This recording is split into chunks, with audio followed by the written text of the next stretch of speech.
यार आज मुझे हार्टबर्न हो रहा था। अरे वही जलन। और यार गर्मी में पानी कम पियोगे तो जलन तो होगा ही। फिर मैंने 2 ढक्कन एंटासिड पिया और मेरा हार्टबर्न जो था वो रिलीव हो गया। तो यार मैंने सोचा कि क्यों ना आपको इसके पीछे का साइंस समझा दूं। तो यार सबसे पहले तो आपको ये समझना होगा कि आखिर जलन यानी हार्टबर्न होता क्यों है। तो यार हमारे पेट में एक एसिड होता है जिसका नाम है हाइड्रोक्लोरिक एसिड, और इसका एक्सेसिव अमाउंट अगर सेक्रेट हो जाता है due to irregular eating habit या फिर जंक फूड, फास्ट फूड आज लोग खाते हैं ना आजकल, तो इसकी वजह से कभी कभी क्या होता है ना कि एक्सेस अमाउंट में हाइड्रोक्लोरिक एसिड रिलीज हो जाता है या फिर सेक्रेट हो जाता है।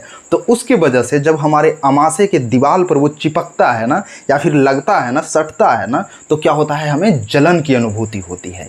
या फिर उसी को हम लोग क्या कहते हैं, जो जलन होता है उसी को, कि हमारा हार्ट जो है बर्न कर रहा है। ठीक है ना, यहाँ पर हार्ट बर्निंग टाइप का फील होता है। तो उसको रिलीव करने के लिए आपको समझना होगा।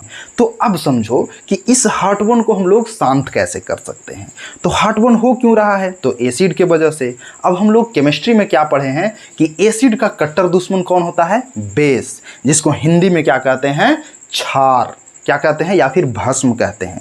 समझ में आ रही बात आपको। यानी हमारे पेट में जो एसिड है HCl, उसको अगर शांत करना है, एक्सेसिव अमाउंट में अगर रिलीज हो गया है तो हमको किससे उसको पंगा करवाना पड़ेगा, उसका पंगा हम लोगों को करवाना पड़ेगा किसी बेस के साथ।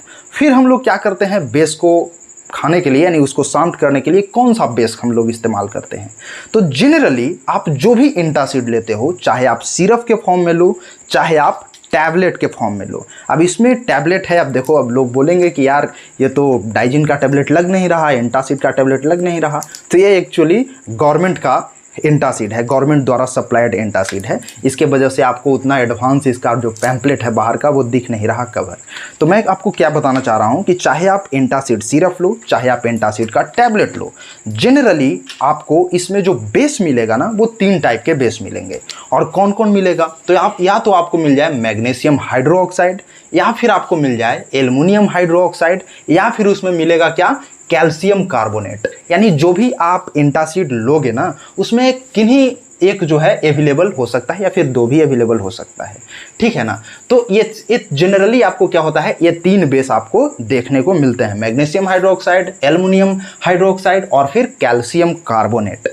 अब देखो, अब आप एंटासिड का 1-2 ढक्कन ले लिए, तो 1-2 ढक्कन ले लिए तो उससे क्या होता है, जैसे मान लो मैग्नीशियम हाइड्रोक्साइड वाला लिए, उसमें मैग्नीशियम हाइड्रोक्साइड है। जैसे इसमें अगर बात करें तो इसमें कौन सा है, इसमें मिल्क ऑफ मैग्नीशिया। अब milk of magnesia magnesium hydroxide को ही कहा जाता है। ठीक ना, आपको पता होगा मिल्क ऑफ मैग्नीशिया किसको कहते हैं, मैग्नीशियम हाइड्रोक्साइड को। तो जैसे इसको 2 ढक्कन हम लिए तो क्या होगा, 2 ढक्कन लिए या तो फिर क्या हुआ, पेट में आपको क्या गया, मिल्क ऑफ मैग्नीशिया। तो ये क्या करेगा, HCl से रिएक्ट करेगा। अब कैसे रिएक्ट करता है वो समझो। ये क्या है, ये है बेस। ये क्या है, बेस है या फिर क्षार कह सकते हो हिंदी में।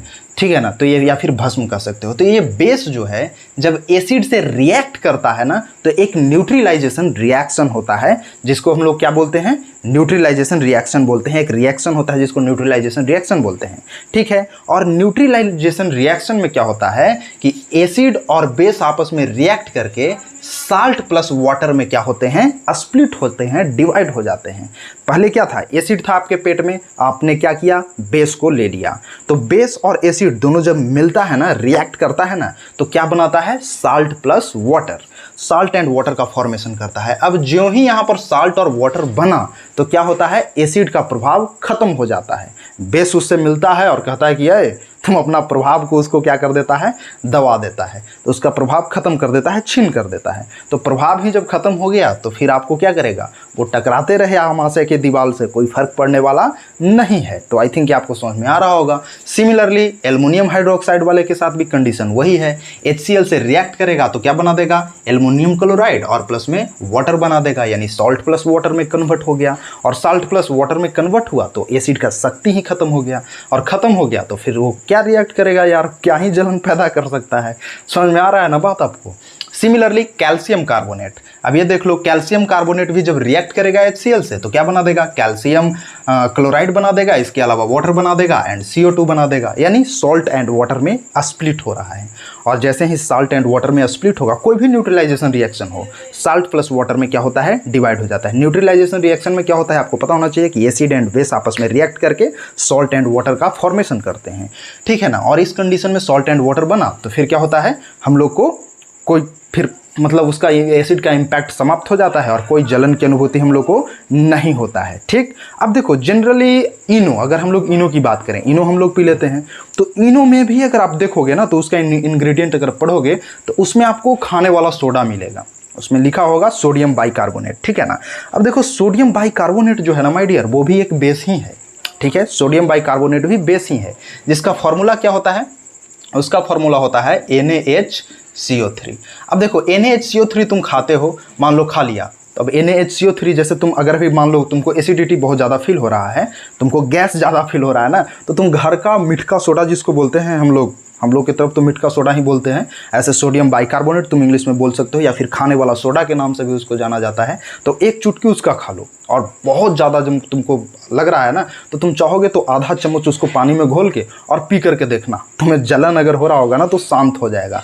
क्यों शांत होगा, क्योंकि तुमने बेस ले लिया, पेट में क्या था, HCl था, और तुमने क्या खा गया, NaHCO3 खाया, खाने वाला सोडा खा लिए, तो क्या हुआ, एसिड एंड बेस आपस में रिएक्ट करके क्या बनाएगा, NaCl का फॉर्मेशन करेगा, प्लस में क्या करेगा, H2O का फॉर्मेशन करेगा, और प्लस में यहाँ पर क्या बना देगा, CO2 बना देगा, ठीक है। तो आई थिंक आपको समझ में आ रहा है। यहाँ पर देखो ने क्या बना दिया, यहाँ सॉल्ट एंड वाटर बना दिया, और जैसे ही इसका सॉल्ट वाटर में स्प्लिट हुआ तो शक्ति खत्म हो गया यार इस एसिड का, इसी के वजह से तो तुम्हारा जलन हो रहा था, सेंसेशन फील हो रहा था जलन का, और वो समाप्त हो जाएगा, ठीक है ना। तो आई थिंक कि आपको आज का इन्फॉर्मेशन काफ़ी पसंद आया होगा। तो यार एक लाइक तो बनता है इस वीडियो पर, तो लाइक जरूर कर दीजिएगा, और हाँ, इस तरह के इन्फॉर्मेटिव वीडियोस को पाने के लिए चैनल को सब्सक्राइब भी कर दीजिएगा। Thank you so much my dear, मिलते हैं किसी नेक्स्ट वीडियो के साथ, तब तक के लिए जय हिंद।